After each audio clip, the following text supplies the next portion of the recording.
Assalamualaikum dan salam sejahtera. Apa khabar semua? Nama saya Izzy Ismail. Bertemu lagi kita di sesi perkongsian Izzy Quality Consult.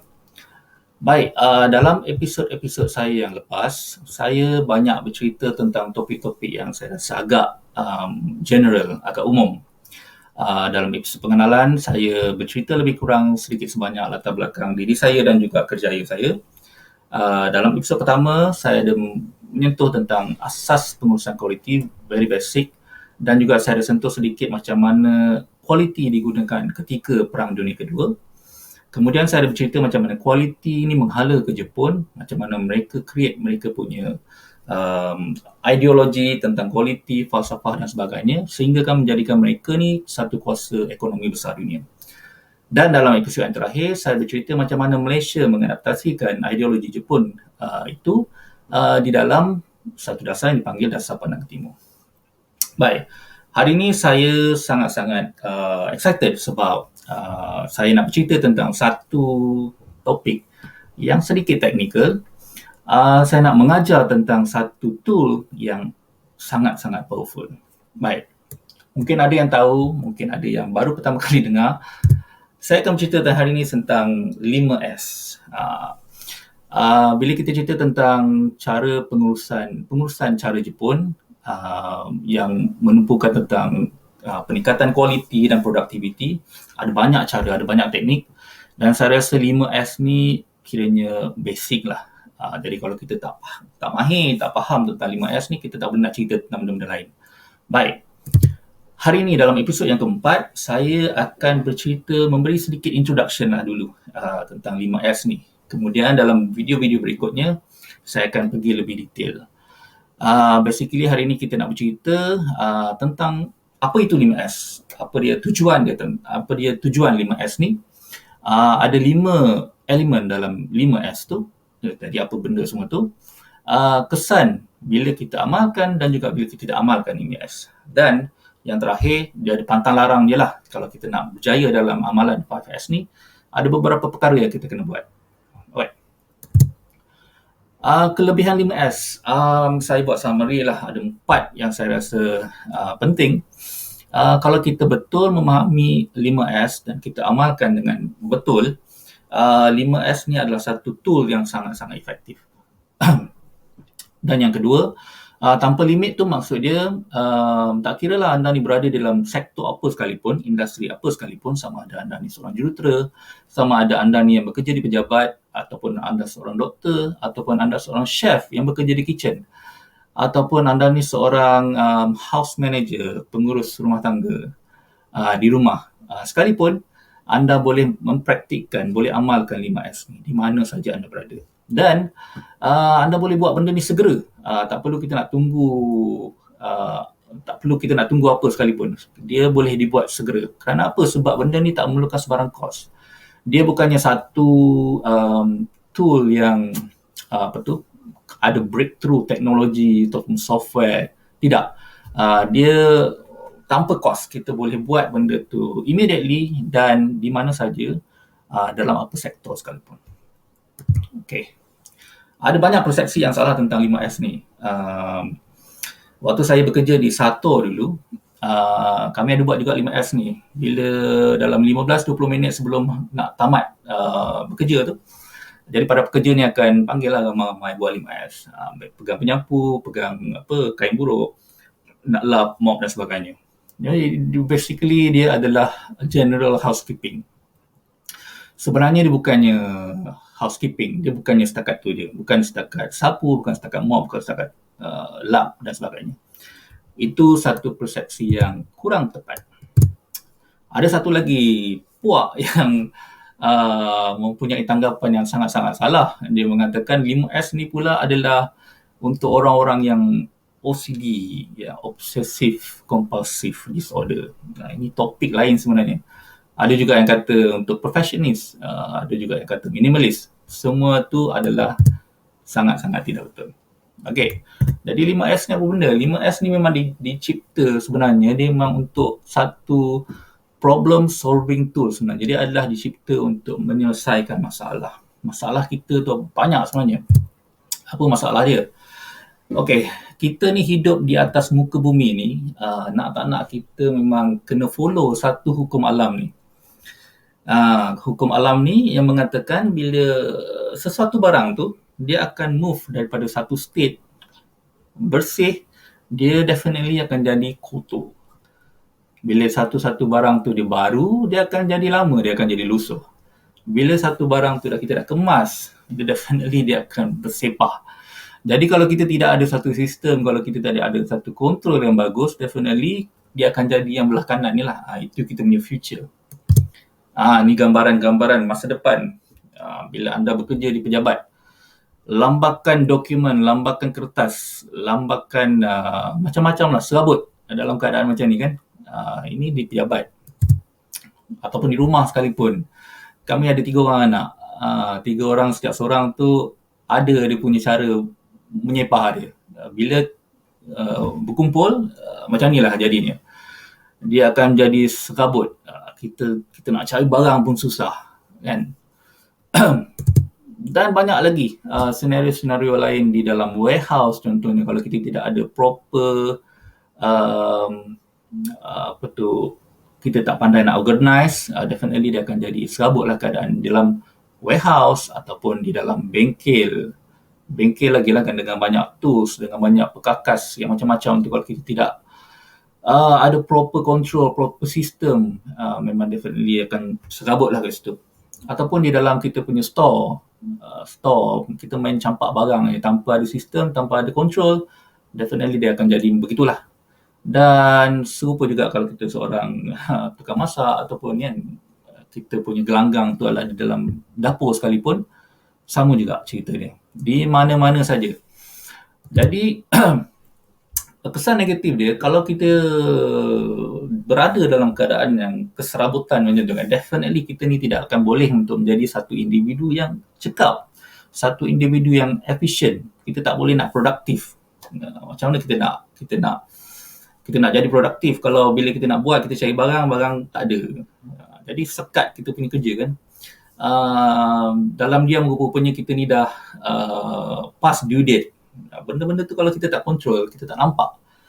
Jadi yang kedua, kalau kita tak mengamalkan, kalau kita dalam keadaan serabut macam tu, definitely kita tak boleh nampak masalah-masalah kecil-kecil ni. Masalah yalah, dalam serabut tu mungkin ada benda-benda bahaya dalam tu, ataupun kita tak nampak yang mana bagus, yang mana tak bagus. Sama ada kita ni behind schedule, kalau on time ataupun behind schedule, ataupun barang makanan kita dah expired ke, kita tak tahu benda tu. Jadi ada banyak masalah, ada banyak sebenarnya pembaziran yang terlindung dekat dalam keserabutan tu yang kita tak tahu bila ialah dalam keadaan yang macam tu kan. Okey, saya rasa ramai yang boleh tahulah 5S ni dia sebenarnya ada 5 perkataan Jepun lah yang bermula dengan huruf S. Okey. 5 perkataan tu, seri, seton, seso, seketsu dan juga shitsuke. Kalau ditranslatekan dalam bahasa Melayu dan juga bahasa Inggeris, begitulah. Kalau bahasa Melayunya sisih, susun, sapu, seragam dan juga selalu amal. Bahasa Inggerisnya pula sort, straighten, shine, standardize dan juga sustain. Okey, kalau kita pergi sedikit detail lagi, 5 elemen 5S ni menceritakan tentang, bila kita cerita tentang sisih tu, basically dia memang kita nak get rid semua benda yang tak perlu dalam kita punya sistem, dalam kita punya workstation, kita punya workplace tu, kita nak buang lah basically, buang benda-benda yang tak perlu ni. Jadi kita tinggalkan benda-benda yang kita nak saja.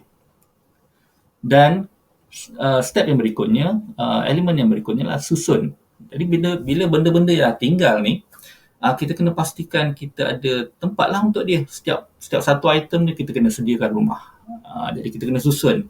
Make sure tempat-tempat tu se-efficient yang boleh, jelah untuk membantu kita dalam kita selama kita buat kerja kan. Tak naklah bila kita dah simpan tapi kita simpan benda tu jauh daripada kita punya workstation. Tak nak macam tu. Jadi kita nak kena pastikan kita sediakan satu rumah untuk setiap item tu di dalam jarak yang ialah efisien untuk kita buat kerja. Dan yang ketiga adalah basically sapu. Sapu ni bersih lah, kita nak bersihkan habuk ataupun sesuatu di atas permukaan tu. Tapi bukan setakat tu je sebenarnya. Selalu ramai yang salah faham. Dia bukan setakat sapu ataupun polish ataupun gilap dan sebagainya. Dia juga sebenarnya ada satu item kita kena periksa. Kita kena pastikan ialah sampah-sampah tu datang dari mana. Jadi mungkin ada penambahbaikan yang kita perlu buat supaya sampah tu tidak akan berlaku lagi kat situ. Tidak akan ada lagi di situ. Dan yang berikutnya adalah seragam. Seragam ni adalah step di mana kita kena tetapkan seolah-olah macam satu peraturan lah, supaya make sure 3 step yang awal tadi tu, untuk setiap siapa saja yang buat, kita akan dapat satu hasil yang sama. Ini akan melibatkan contoh seperti SOP, Standard Operating Procedure, ataupun checklist, ataupun working instruction, ataupun apa lagi, visual aid, gambar rajah penerangan kan, yang ada workflow tu, dan macam-macam lagi lah. Dan yang terakhir adalah selalu amal. Selalu amal ni maksud dia kita kena jadikan benda tu satu rutin. Kita kena disiplin, kita kena create disiplin, kita kena jadikan benda tu rutin. Tak boleh kita buat benda tu satu kali setahun je. Kita kena ada enforcement. Inilah biasanya akan datang auditing dan sebagainya. Okay. Baik, bila kita tak mengamalkan 5S ni, apa kesan-kesan buruk yang kita akan dapat? Basically, dia akan banyak pembaziran lah dari segi masa, ruang, duit, pembaziran resources tu kan. Dan kalau ada dalam sekelompok tu barang-barang yang bahaya, jadi kita punya keselamatan tu terabai. Dan definitely dia akan membuatkan kita punya kualiti perkhidmatan, kualiti produk kita akan merosot kalau kita tak mengamalkan 5S ni.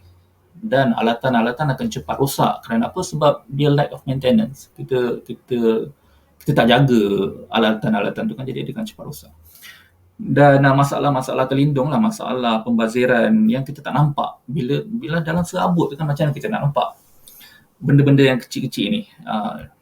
Dan bila kita amalkan pula 5S ni, apa faedah-faedah yang kita akan dapat? Basically kita akan jimat banyak benda, resources kita, masa, ruang dan duit. Kita ada banyak penjimatan kat situ lah. Dan keselamatan kita juga akan terjamin. Definitely kita akan meningkatkan quality dan juga productivity produk ataupun perkhidmatan.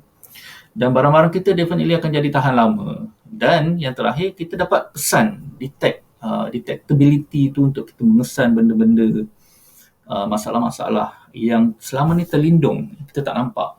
Jadi bila dah kita buat 5S ni, kita akan, benda-benda tu akan expose, kita akan nampak, dia akan terdedah dan kita akan nampak supaya kita boleh buat action. Okay. Tapi ada beberapa pantang larang lah untuk kita memastikan yang kita ni, untuk kita berjaya dengan amalan 5S ni, ada 3 yang saya rasa penting. Kita kena sangat-sangat disiplinkan diri untuk memastikan kita buat benda ni selalu. Jadi enforcement dalam 5 step tu kan, yang terakhir tu, sustain. Kita kena memastikan kita buat benda tu harian, bukan setakat sebulan sekali, bukan setakat sebulan 4 jam sekali, tak boleh. Kita kena buat benda tu aktiviti harian. Kita kena jadikan dia macam sebati dalam diri kita sendiri. Macam kita tengah bernafas. Jadi tak kira lah kita buat 5 minit satu hari, 10 minit satu hari, sekurang-kurangnya kita buat benda tu setiap hari. Daripada kita buat satu aktiviti besar-besaran 4 bulan, every quarter sekali ataupun half year sekali, tak nak macam tu. Dia kena buat benda ni aktiviti harian. Biar sikit tapi buat benda tu selalu. Dan dia kena ada penyertaan daripada semua. Kita tak boleh buat benda ni seorang-seorang sebab bukan anak-anak saja yang membuat sampah ni. Kita orang besar ni pun sampah generator ni. Jadi kalau kita seorang je yang buat, tak jadi dia. Dia kena penyertaan ramai-ramai. Kalau kita ada satu organisation, semua ahli dalam organisasi itu kena sama-sama lah menyertai aktiviti 5S ni. Kalau kita ada unit dalam satu rumah ni kan, jadi anak-anak kita, seluruh ahli dalam keluarga itu kena menyertai aktiviti 5S ni, baru benda tu boleh berjaya. Okey. Itu saja untuk episod pengenalan tentang 5S. InsyaAllah lepas ni saya akan teruskan dengan beberapa lagi video menerangkan dengan lebih detail untuk setiap satu aktiviti dalam elemen-elemen 5S tu. Kita akan mulakan dengan aktiviti practice sorting, sisih ataupun seri. Okey. Nantikan video saya yang berikutnya. Saya syorkan untuk anda tekan butang like ataupun butang follow supaya anda tidak akan miss video saya yang berikutnya. InsyaAllah kita jumpa lagi dalam episod yang berikutnya. Assalamualaikum. Bye-bye.